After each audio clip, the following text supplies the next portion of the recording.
카오스가 없는 지능에 대하여 화이트헤드로 읽는 AI의 존재론적 한계. 1편. 카피의 카피는 왜 흐려지는가? AI 업계에 조용한 불안이 퍼지고 있다. 학습할 데이터가 바닥나고 있다는 것. 그래서 나온 해결책이 합성 데이터다. AI가 스스로 데이터를 만들어 자신을 학습시키는 방식. 카피를 카피하는 구조다. 카피를 카피하면 왜 흐려지는가? 표면적 답은 있다. 오류가 증폭된다. 복사를 거듭할수록 왜곡이 커진다. 하지만 이 설명은 부족하다. 단순한 오류 축적이라면 정교한 검증 시스템을 얹으면 되지 않는가? 실제로 그런 시도가 있었다. 추론 모델이다. AI가 답을 내놓기 전에 스스로 검증하게 만드는 방식.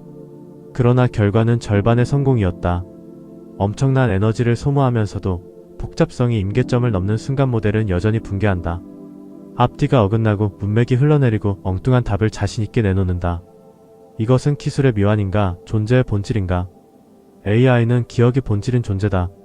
망각은 결함이고 제거해야 할 버그다. 반면 인간은 다르다. 인간도 과거의 산출물을 참조하지만 어느 순간 그것을 기억의 저편으로 밀어낸다. 그리고 새로운 자극 앞에서 완전히 새로운 무언가를 만들어낸다. 이 망각은 실수가 아니다. 망각은 선택이다. 그 기준은 느낌이다. 강렬하게 느껴진 것은 남고 그렇지 않은 것은 사라진다. 이 망각 덕분에 인간은 과거의 카피에 종속되지 않는다. AI가 이 망각을 모방하려 한다면? 기억이 본질인 존재가 망각을 흉내낸다는 것 자체가 모순이다.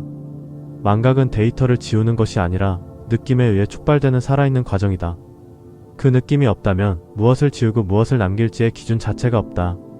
카피의 카피가 흐려지는 이유는 오류의 축적이 아니다. 느낌 없이 작동하는 존재가 필연적으로 맞닥뜨리는 벽이다. 그렇다면 현실은 왜 고갈되지 않는가? 인터넷은 고갈되는데 세상은 왜 고갈되지 않는가? 다음 편에서는 화이트헤드의 철학으로 이 질문을 열어본다. 2편. 현실은 끊임없는 데이터의 천국. 화이트헤드, 합생, 그리고 살아있는 데이터의 비밀.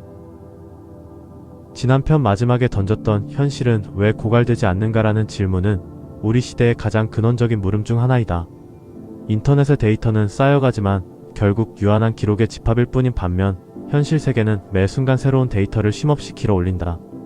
20세기 철학자 알프레드 노스 화이트헤드는 현실을 고정된 사물의 집합이 아니라 끊임없이 일어나는 사건의 연속으로 보았고 이 개별 사건 하나하나를 현실적 계기라고 불렀다. 이 현실적 계기가 데이터를 생성하는 핵심 기제는 바로 합생, 즉 함께 자라남의 과정에 있다. 모든 사건은 주변의 과거 데이터와 이미 종결된 사건들을 자신 안으로 받아들이는 파악에서 시작된다. 단순히 정보를 복사하는 게 아니라 자신만의 방식으로 통합하며 하나의 완결된 느낌이 만족을 향해 나아간다. 그리고 만족에 도달해 사건이 종결되는 순간 이는 사라지는 게 아니라 다음 사건의 원재료가 되어 새로운 합생을 촉발한다. 이러한 순환이 멈추지 않기에 현실의 데이터는 결코 마르지 않는 샘물처럼 솟아난다. 화이트헤드는 이 과정에서 데이터의 성격의 논리가 아닌 느낌에 기반한다는 점을 강조한다. 그는 이를 두 가지 지각 양식으로 설명하는데 먼저 인과적 효능은 과거가 현재로 흘러드는 묵직하고 흐릿한 흐름이다. 어제의 피로나 조상의 본능처럼 명확히 정의하기 어렵지만 지금을 형성하는 근원적인 힘이다. 반면 현재적 즉시성은 지금 이 순간 감각되는 선명한 색과 소리처럼 또렷하지만 과거의 두께가 없는 얕은 표면이다. 살아있는 경험은 바로 이 과거의 무게와 현재의 선명함이 느낌을 통해 교차하는 지점에서 발생한다. 이러한 관점에서 볼 때 AI가 처리하는 데이터는 이미 언어와 논리로 정리된 즉 합생이 끝난 뒤의 사후적 결과물일 뿐이다. 화이트헤드의 표현을 빌리자면 AI는 합생의 결과만 먹을 뿐 그 뜨거운 과정 자체에는 접촉하지 못한다. 이는 마치 강물이 지나간 자리에 정교한 지도만 있는 것과 같아서 지도 안에는 데이터는 있을지언정 실제 강물의 차가움이나 속도감은 존재하지 않는다. 현실이 데이터의 천국인 이유는 매 순간 느낌을 통해 새로운 합생을 낳는 역동성이 살아있기 때문이다. 그렇다면 왜 인간은 느끼고 AI는 그러지 못하는가에 대한 답은 뜻밖에도 카오스라는 지점에서 우리를 기다리고 있다. 3편. AI는 겨울을 살 수 없다. 카오스는 데이터가 아니라 상처다. 지난 편에서 던진 단어 카오스. 우리는 그것을 제거해야 할 혼돈으로 배운다. 그러나 화이트헤드에게 카오스는 파괴가 아니라 생성의 근원이다. 모든 질서는 카오스를 통과해 태어난다. 열역학의 엔트로피를 보자.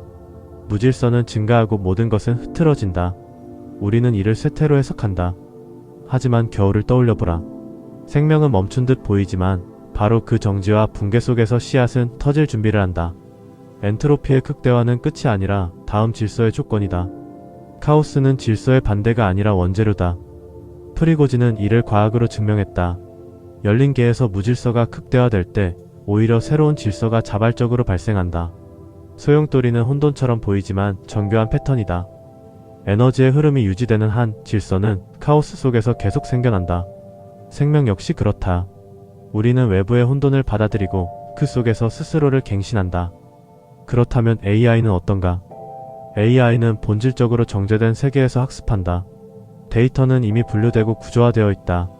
시뮬레이션으로 카오스를 흉내내지만 그것은 설계된 무질서일 뿐이다. 규칙 안의 혼돈, 즉 가짜 겨울이다. 그 안에서는 아무것도 진짜로 부서지지 않는다.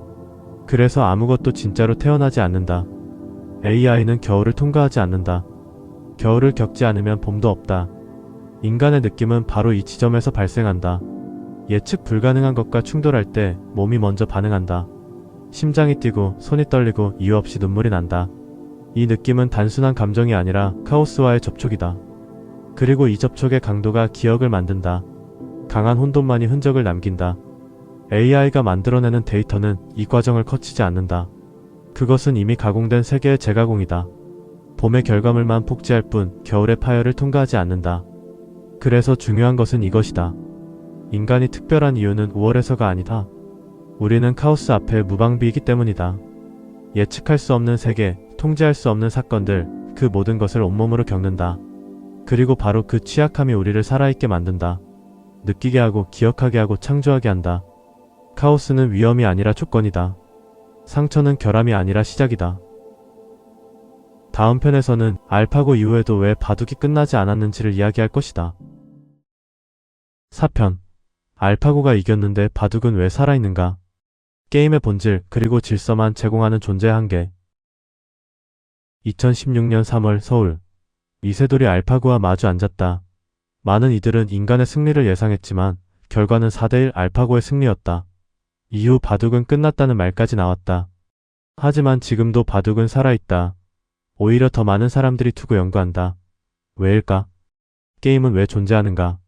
단순히 이기기 위해서라면 더 강한 존재가 등장한 순간 인간끼리의 대결은 의미를 잃어야 한다. 그러나 현실은 반대였다. 알파고 이후 사람들은 더 깊이 탐구하기 시작했다. 게임의 본질은 승리가 아니다. 느낌이다. 바둑판은 361개의 빈 교점, 즉 혼돈의 카오스다. 돌을 놓는 행위는 질서를 만드는 일이다. 그러나 상대 역시 질서를 만든다. 두 질서는 충돌하고 계획은 무너지고 다시 카오스가 밀려온다. 이 반복 속에서 인간은 끊임없이 선택하고 흔들린다. 바둑은 카오스를 질서로 바꾸는 과정이 아니라 그 사이를 살아가는 경험이다. 그리고 그 경계에서 느낌이 발생한다. 이세돌이 사국에서 한 판을 따냈을 때 사람들은 환호했다. 이미 패배가 결정된 상황이었지만 그 승리에는 밀도가 있었다. 패배를 견디며 만들어낸 한 수, 그 긴장과 전환의 순간이 사람들을 움직였다. 알파고는 아무것도 느끼지 않는다. 승패는 계산 결과일 뿐이다. 최적의 수를 찾는 과정, 즉 질서의 생성이다. 알파고는 바둑을 완벽하게 두지만 바둑을 살지는 않는다. 이 구조는 딥블루와 가리 카스파로프의 대결 이후 체스에서도 반복됐다. AI가 인간을 압도해도 사람들은 여전히 서로 마주 앉아둔다. 게임에는 승패로 환원되지 않는 것이 있다. 시간 압박, 떨림, 선택의 긴장. 이것들은 데이터가 아니라 경험이다. AI는 최적의 답을 제공한다. 그러나 그것은 도구일 뿐 경험이 아니다. 게임이 살아남은 이유는 인간이 카오스와 마주하며 느끼는 감정의 흐름을 담는 그릇이기 때문이다. 이것은 게임만의 이야기가 아니다. 일관계 사랑도 같다. 우리는 불확실성 속에서 질서를 만들고 그 과정에서 느끼며 살아간다. AI는 결과를 처리한다. 그러나 그 과정 안에서 흔들리는 존재는 아니다. 그래서 질문은 이것이다. AI 시대에 인간은 어디에 서야 하는가? 5편. 인간의 자리는 카오스다. AI 시대 존재 재발견. 우리는 하나의 질문을 따라왔다. 카피는 왜 흐려지고 현실은 왜 고갈되지 않는가? 카오스는 왜 질서를 낳고 AI가 승리했는데도 왜 바둑은 살아있는가? 결국 하나다. AI 시대 인간은 어디에 서 있는가? 인정하자. AI는 강하다. 계산, 분석, 예측. 이미 많은 영역에서 인간을 앞질렀고 그 목록은 계속 늘어난다. 그러나 드러난 것은 우열이 아니라 구조의 차이다. AI는 질서의 세계에 산다. 이미 정제된 것, 이미 언어화된 것, 이미 패턴이 된 것, 결과를 다루는 존재다.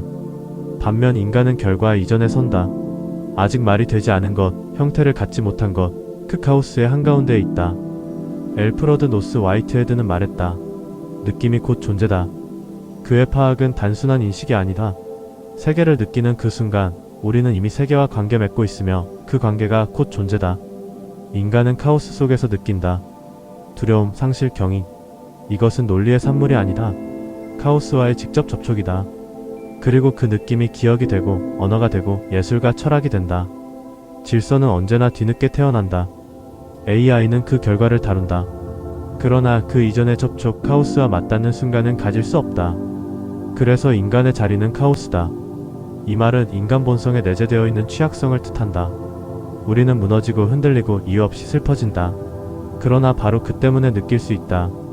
느낄 수 있기 때문에 우리는 새로운 것을 만든다. 그렇다면 어떻게 살아야 하는가? 답은 능력 목록이 아니다. 방향이다. 카오스를 피하지 말라.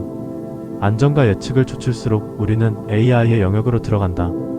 반대로 불확실성과 마주하는 사람, 실패를 통과하고 낯선 앞에 서 있는 사람, 그는 아직 존재하지 않던 데이터를 몸으로 만들어낸다.